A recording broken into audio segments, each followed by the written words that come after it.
नमस्कार, सुविद्या चैनल में आप सभी का हार्दिक स्वागत है।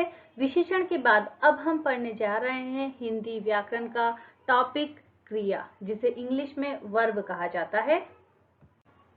अगर हम क्रिया का सामान्य अर्थ देखें तो क्रिया का अर्थ होता है करना। प्रत्येक भाषा के वाक्य में क्रिया बहुत ही महत्वपूर्ण होती है। प्रत्येक वाक्य क्रिया से ही पूरा होता है। क्रिया किसी भी कार्य करने को दर्शाती है। यह क्रिया को करने वाला कर्ता कहलाता है। ठीक है, तो यहाँ पर हमें बात याद रखनी है कि क्रिया से अभिप्राय है कोई भी कार्य को करना, और जो व्यक्ति या जो जिसके द्वारा वो कार्य किया जा रहा है उसे कर्ता कहा जाएगा। अब यहाँ पर मैंने 4 उदाहरण लिए हैं। पहला उदाहरण है कि अली पुस्तक पढ़ रहा है। दूसरा है बाहर बारिश हो रही है। तीसरा है बाजार में बम फटा। और चौथा है बच्चा पलंग से गिर गया। इन चारों वाक्यों में अली और बच्चा कर्ता है। क्यों? क्योंकि काम करने वाले कौन है? यहाँ पर पहला वाला और जो चौथा वाला वाक्य है उसमें कोई व्यक्ति के द्वारा कार्य किया जा रहा है, इसलिए अली और बच्चा यहाँ पर कर्ता होंगे। क्यों? क्योंकि उनके द्वारा कार्य किया जा रहा है या किया गया है, तो वह क्रिया है कि पढ़ रहा है या वो गिर गया है। लेकिन अन्य दो वाक्यों में क्रिया नहीं हुई है, जबकि वो कार्य स्वतः हुए हैं। उसमें कर्ता कोई कार्य नहीं कर रहा है, अर्थात ये कर्ता प्रधान नहीं है। बारिश हो रही है तो इसमें इस लड़की का कोई रोल नहीं है। या फिर बाजार में बम फटा, तो यहाँ पर कर्ता का जब कोई रोल नहीं होता, या कह सकते हैं कि इसमें कर्ता का कोई कर्ता प्रधान नहीं है ये वाक्य, तो आपको पता चल रहा है कि कौन से वाक्य में कर्ता के द्वारा कार्य किया जा रहा है और कौन से वाक्य जो है वो कर्ता प्रधान नहीं है। क्रिया का इतना महत्वपूर्ण भूमिका होती है कि वाक्य में क्रिया अगर है और कर्ता या अन्य योजकों का प्रयोग नहीं भी हो रहा है, तो सिर्फ क्रिया के माध्यम से ही वाक्य का अर्थ स्पष्ट किया जा सकता है। आई बात समझ में? जैसे पानी लाओ, चुपचाप बैठ जाओ, रुको, जाओ, तो ये कहा जा सकता है कि जिन शब्दों से किसी काम को करने या होने का पता चलता है उसे क्रिया कहते हैं। यानी जो सामान्य अर्थ है उसी के द्वारा हमने इसका अर्थ निकाला है कि किसी भी कार्य को करने या होने का जिसे पता चले उसे क्रिया कहा जाता है।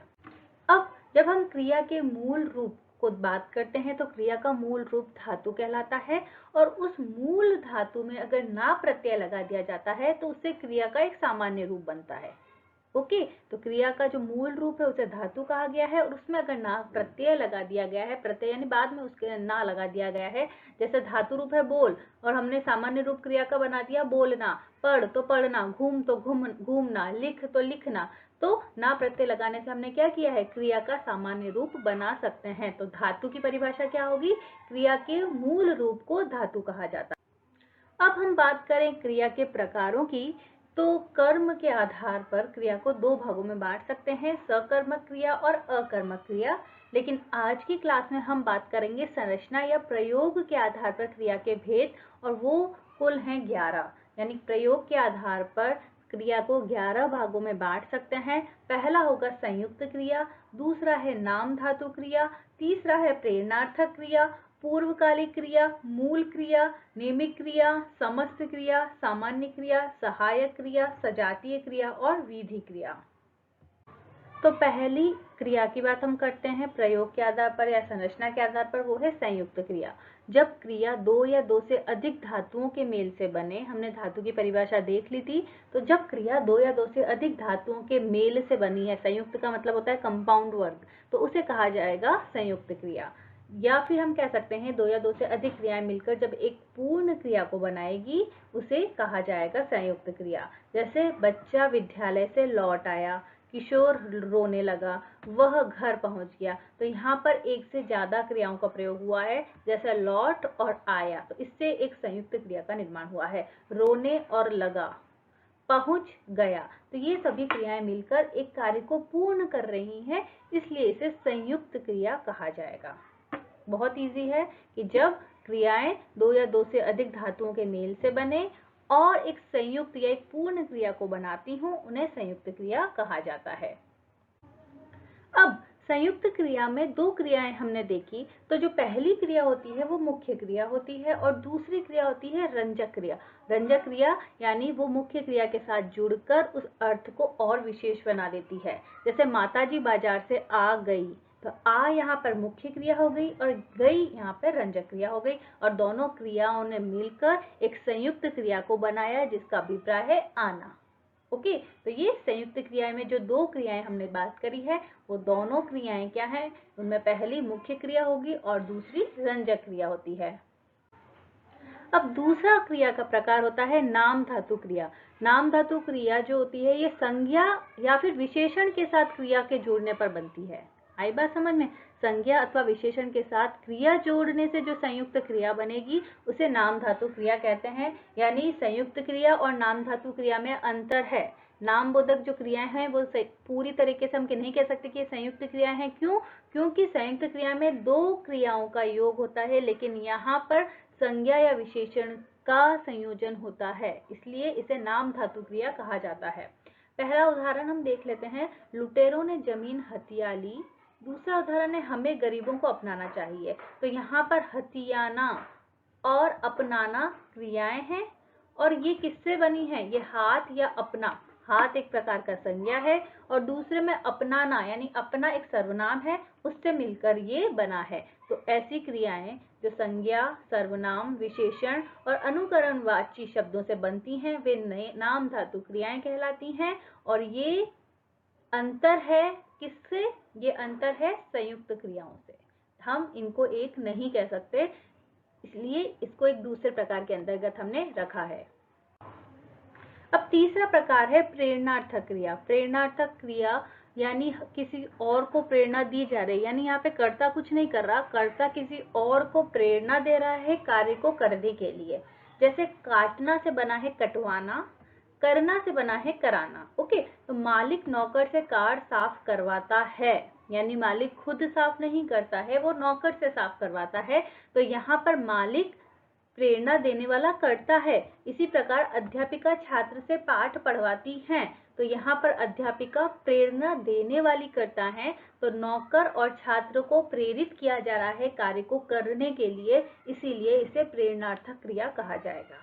ओके, तो इस प्रक्रिया में, इस प्रकार की क्रिया में कर्ता के द्वारा किसी प्रकार का कार्य नहीं किया जाता है और किसी और दूसरे को कार्य करने की प्रेरणा दी जाती है, तो उसे प्रेरणार्थक क्रिया कहा जाता है।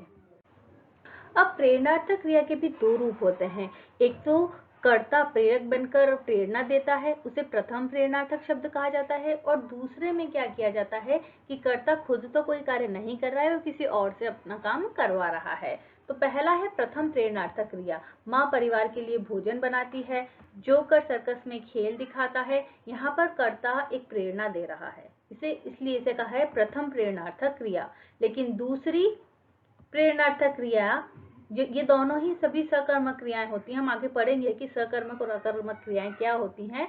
द्वितीय प्रेरणार्थक क्रिया, माँ पुत्री से भोजन बनवाती है, जोकर सर्कस में हाथी से तब करवाता है। तो यहाँ पर कर्ता स्वयं कार्य न कर किसी दूसरे के कार्य की प्रेरणा दे रहा हो, उस दूसरे से कार्य करवा रहा हो, इसलिए उसे कहा जाएगा द्वितीय प्रेरणार्थक क्रिया। तो प्रेरणार्थक क्रिया वापस दो प्रकार की होगी, प्रथम प्रेरणार्थक क्रिया और द्वितीय प्रेरणार्थक क्रिया। अगला है पूर्वकालिक क्रिया। अगर मुख्य क्रिया से पहले कोई क्रिया आ जाती है तो उसे पूर्वकालिक क्रिया कहा जाता है। पूर्वकालिक का शाब्दिक अर्थ होता है पहले समय में हुई, पहले हुई। ठीक है, पूर्वकालिक क्रिया मूल धातु में कर या फिर करके बनाया जाता है। जैसे चोर सामान चुरा कर भाग गया, व्यक्ति ने भागकर बस पकड़ी, छात्र ने पुस्तक से देख कर उत्तर दिया, मैंने घर पहुंचकर चैन की सांस ली। तो ये सभी किसके अंतर्गत आ जाएंगी? पूर्वकालिक क्रिया के अंतर्गत। अब एक बार और अगर हम इसके उदाहरण देखते हैं, जैसे पुजारी ने नहाकर पूजा की, तो यहाँ पर मुख्य बात क्या है? पूजा। और अगला है राखी ने घर पहुंचकर फोन किया, और दूसरा है फोन। तो ये क्रियाएं मुख्य क्रियाएं हैं, लेकिन इनसे पहले लगी है नहाकर और पहुंचकर क्रियाएं लगी हैं, इसलिए इसे क्या कहा जाएगा? पूर्वकालिक क्रिया कहा जाएगा। तो दूसरे शब्दों में जब कर्ता एक क्रिया समाप्त कर उसी क्षण दूसरी क्रिया में प्रवृत्त होता है, तब पहली क्रिया पूर्वकालिक क्रिया कहलाती है। तो ये अगला प्रकार हमने देखा क्रिया का, पूर्वकालिक क्रिया। पांचवा प्रकार है मूल क्रिया। मूल क्रिया अर्थात जो एक ही धातु से मिलकर बनी हो, ना तो एक से अधिक धातुओं से बनी हो, ना किसी अन्य धातु से उत्पन्न हुई हो, उसे मूल क्रिया कहा जाता है। जैसे चलना, पढ़ना, लिखना, आना, बैठना, रोना, सोना, ये सभी क्रियाएं हैं। उसने पत्र लिखा, रमेश आया, तो ये मूल क्रियाएं के अंतर्गत आएंगे। छठा प्रकार है नामिक क्रिया। संज्ञा और विशेषण शब्दों के आगे क्रिया कर लगाने से बनी क्रिया को नामिक क्रिया कहा जाता है। जैसे दिखाई देना, दाखिल होना, सुनाई पड़ना आदि क्रिया रूपों में देना, होना, पढ़ना ये सब क्रिया कर हैं। इसे मिश्र क्रिया भी कहा जाता है। उसके बाद है समस्त क्रिया। समस्त क्रिया अर्थात जब दो क्रिया जो है दो धातुओं के योग से बने और दोनों धातुओं का अपना एक अर्थ बना रहे, उसे समस्त क्रिया कहा जाता है। जैसे खेल कूद, उठ बैठ, चल फिर, मारपीट, कह सुन आदि इस प्रकार की क्रियाएं हैं जिन्हें समस्त क्रिया कहा जाएगा। आठवां प्रकार है क्रिया का सामान्य क्रिया। जब किसी वाक्य में एक ही क्रिया का प्रयोग हो, एक ही क्रिया का प्रयोग हो, उसे सामान्य क्रिया कहा जाता है। जैसे लड़का पढ़ता है।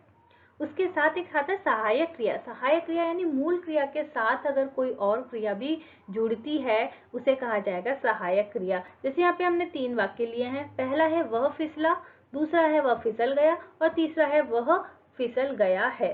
तीनों वाक्यों में मूल क्रिया होती है फिसलना। अब मूल क्रिया के साथ पहले वाले शब्द में तो किसी प्रकार की सहायक क्रिया की नहीं लगी है, लेकिन दूसरे वाक्य में 2 शब्द हैं, फिसल और गया, तो यहाँ पर गया क्या होगी, एक सहायक क्रिया होगी। और तीसरे वाक्य में गया है एक प्रकार की सहायक क्रिया के रूप में लिया जाएगा, तो ये सहायक क्रिया कहलाता है। नेक्स्ट है सजातीय क्रिया। जब कुछ अकर्मक और सकर्मक क्रियाओं के साथ उनके धातु की बनी भाववाचक संज्ञा के प्रयोग हो, उसे सजातीय क्रिया कहा जाता है। सकर्मक क्रिया किसे कहा जाता है, ऐसी क्रिया जिसके साथ कोई कर्म लगा हुआ हो, और अकर्मक क्रिया हम कह सकते हैं जिसके साथ कर्म न लगा हो। तो भारत ने लड़ाई लड़ी, हमने खाना खाया, वह अच्छी लिखाई लिख रहा है, ये सभी सजातीय क्रिया के अंतर्गत आएंगे।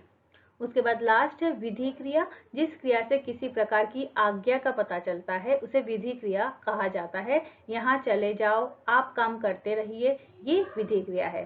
तो आज हमने बात करी प्रयोग के आधार पर क्रिया के प्रकार।